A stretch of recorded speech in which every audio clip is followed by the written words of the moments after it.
เช้าวันอาทิตย์เวลา Nepal, Indonesia, Cambodia, Thailand, Singapore, the Philippines, and Australia. Today, Asia Calling is heard in 11 countries via over 300 radio stations. Millions of people across the region tune in to Asia Calling every week. According to our listening to Asia Calling, I think that it provides education and acknowledgement for society or climate change or other problems. For example, the political change in Burma that led by military and the country prepare election. The global warming, it is a cause of the sea level rise and the religious conflict, arrest, discrimination, and other issues. Asia Calling program is part of human resource education. Asia Calling is also having a positive impact on journalists and media across the region. We bring the journalists here to Jakarta for 4 days of intensive radio feature-making training with an experienced outside trainer as well as myself as their mentor here in Jakarta. And we really hone their skills to bring them up to an international standard of journalism.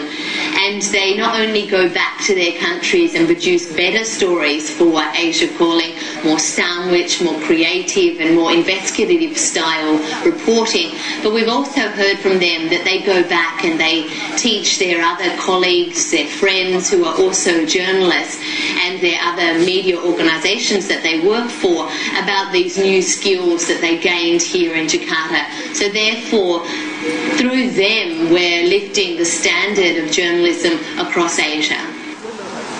Correspondents say working for Asia Calling has changed the way they report. For Asia Calling, this is Mudassar Shah in Jalalabad, Afghanistan.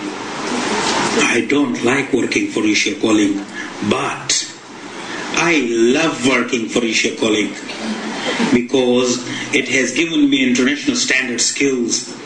I had worked in the media before, but Asia Calling polished my skills and provided me training that broadened my understanding and pushed me to work at a high quality international level. Asia Calling has given me freedom to bring original stories from tribal Pakistan to the world without bias.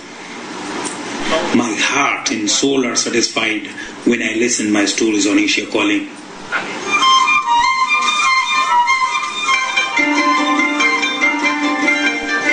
Asia Calling also holds forums and off-air events that provide a space for the further exchange of ideas.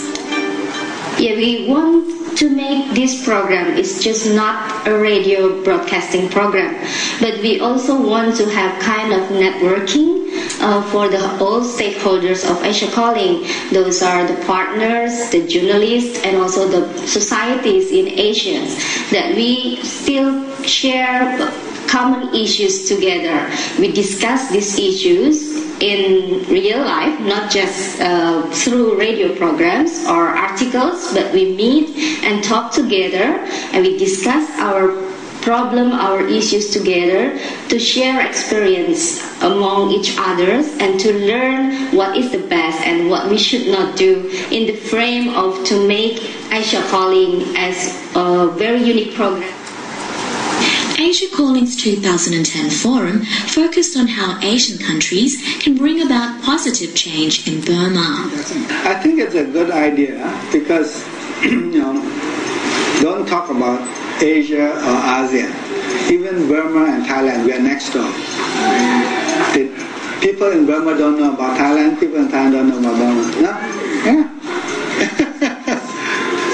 So it's good to have exchange, get to know more, and I think, and the fact that it's translated into different languages, I think it's good. Asia Calling continues to expand its reach. Radio will be more expand, more countries, and even in one country we have opportunity to get more stations, and other areas we want to have audiovisual for television. Asia Calling is your window on Asia. And that's all for this edition of Asia Calling, produced in the studios of KBR 68H, Indonesia's largest independent news agency. If you'd like to get in touch with the program, please send an email to asiacalling@gmail.com. You can also find us online at asiacalling.org, also on Facebook and Twitter. I'm Rebecca Henschke. Thanks for your company. Goodbye for now.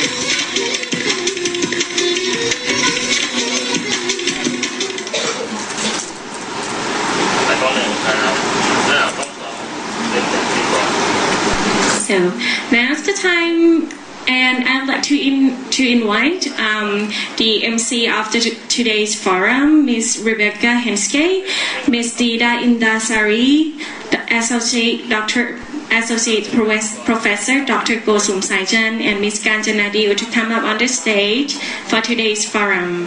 Thank you very much.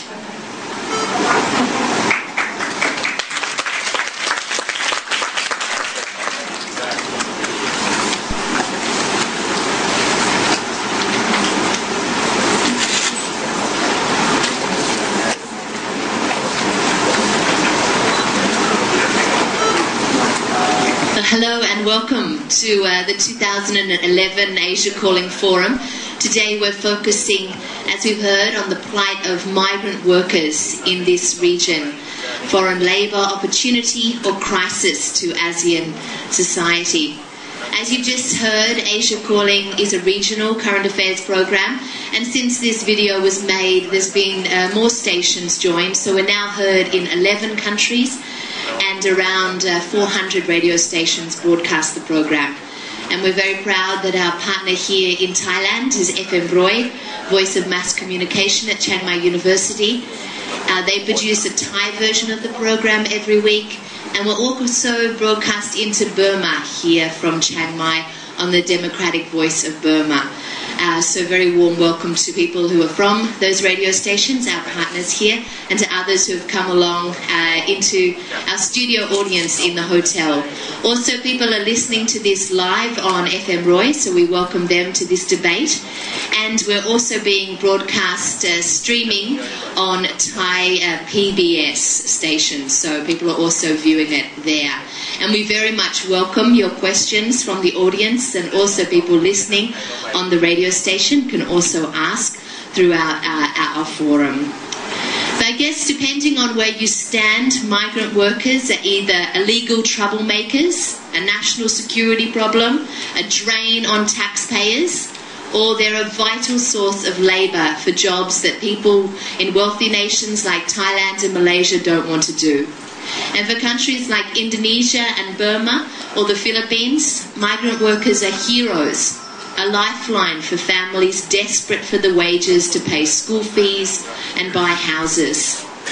I'd like to hear now from a young girl called Siti. She comes from a village, a small village in Java, where almost all the women are working overseas. So this is a village mainly of men and children. And her mother has been away for more than 8 years. She's 15 years old.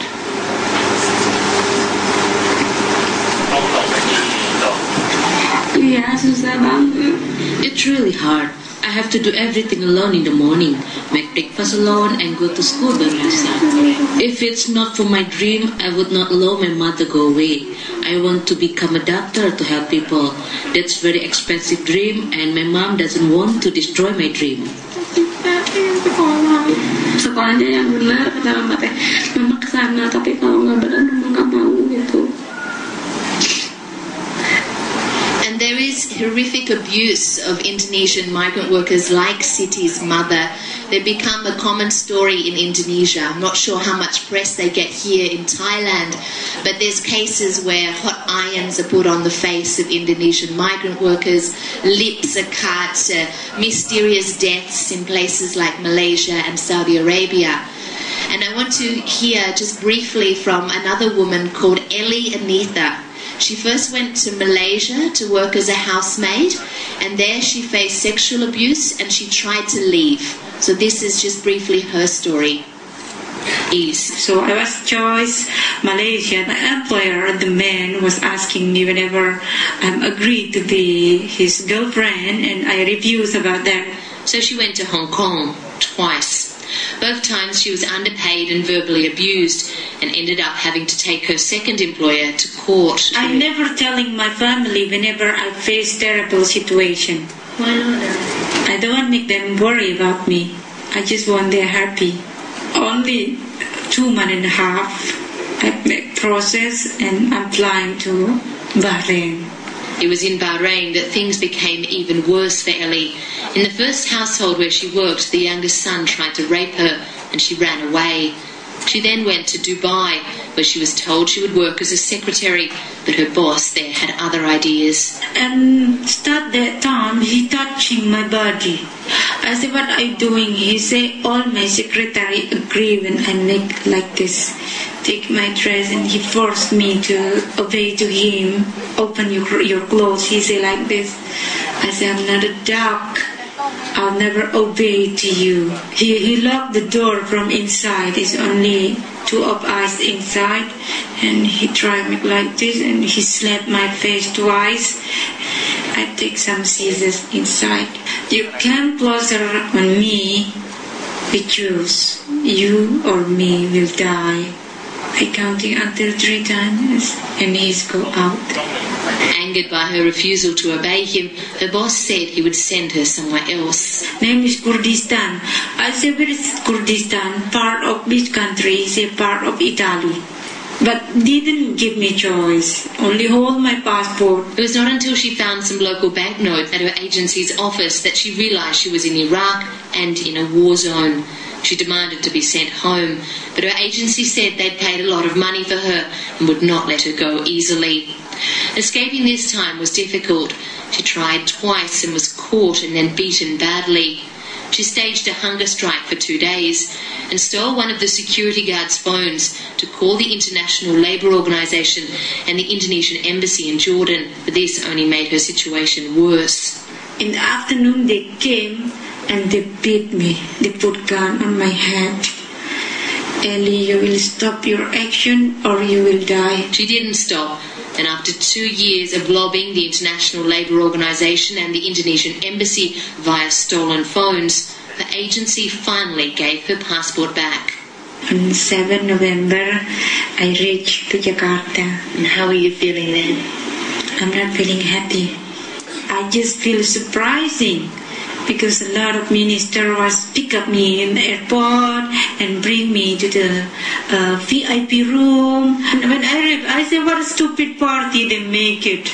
They don't do anything. I fight by myself.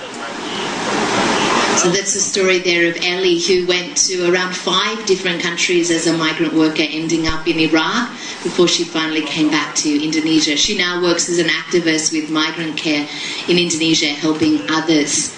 We'll hear some more voices later in the program, particularly from Burma workers in Thailand. But I'd like to invite and introduce you all to this distinguished panel of ladies here this morning. We have Dita Indasari. She's a member of parliament in Indonesia. She's the leader of the People's Democratic Party. And she was a human rights campaigner for a long time during the Suharto regime. She spent 3 years in jail on charges of sedition. And then after she was released, she was elected as the chairperson of the Congress of the National Front for Indonesian Workers' Struggle. And in 2002, she refused a $50,000 human rights award from Reebok as a form of protest against what she considered the company's poor record in Indonesia. Then over to the far right, we have Kancha Diyut, is the Migrant Assistance Program Foundation. With that group, it's a grassroots non-government organisation that seeks to empower communities from Burma who are living in Thailand, with the mission eventually where Burmese have the right to stay in their countries and also the right to migrate. And Professor Gosam Samchan from the university here in Chiang Mai, from the School of International Affairs, the Faculty of Political Science and Public Administration, probably a friendly face for many of you here in the audience. She's been doing research on transborder security, human security, and she's also been looking recently at the plight of second-generation Burmese migrants in Thailand. So we'll talk about that later in the program. But first, Dita, I'd like to ask you, probably audience members listening to a story like Anita ask the question, why do these women keep going if it's so horrible where they go? And these stories of horrific abuse, why do they keep going, Dita? Yes, thank you, Rebecca. And first of all, I would like to say thank you to the committee, to the Asia Calling 68H Radio and Tempo TV for inviting me, and also for raising these migrant labor issues among Asian people. It's very good to have an opportunity to be sitting here and speak in front of you, and I hope you would tolerate my English. My English is not very good, and but it's okay. To communicate and to make us understand each other. And the third is, Rebecca, I'm now working as a special advisory of the Minister of Labor. So part of the government myself, which I think will the question of how the protection of migrants will be very much appointed to the government. What is the government doing in taking care of them? And since I'm now part of the Ministry of Labor, so I think a lot of finger would be pointing to me as well. We will make sure there's lots of fingers pointed. But firstly, why do they go, Dita? Why do they want to go? So first, I agree with what Professor said, that migration is the global phenomenon, and people are trying to seek for a better life for the children and for the families. And if their own country could not provide jobs and a wage high enough to support their needs, then they will go to other countries. The same thing for Indonesian, and I think for Asian people, migrant labor as well, that poverty is the main reason. You see, like agriculture, which previously supporting our economy, 40% of our labor force are in the countryside, in the village. But now agriculture is very unpredictable. Because of the global warming, the weather is unpredictable. So it's hard for small peasants, to gain benefits from the agriculture. The price of fertilizer, the price of seeds is unstable, so it's very unprofitable as well. And for young people in the village, because everything in agriculture is done manually, so it's kind of very hard labor, manually hard labor they have to bear. So for young people, it is not very convincing, very promising. So there are two choices for young people in the village, whether go to the city looking for jobs or go overseas also looking for jobs. When they prefer to go to the city, the new problem come up, because the city in Indonesia and also in Thailand, in Malaysia, in the Philippines are full of people who are also looking for jobs. And 50% of our labor force are only elementary educated, whether finished elementary or unfinished. So if you go to the city with only elementary education, you cannot find a proper job. But if you go to Saudi Arabia as a domestic worker, then you can get paid 1.8 million, which is $180 a month. You cannot find a job if you are only elementary graduated that can pay you $180 a month in Indonesia, or I don't know, maybe also in other big cities in Asia.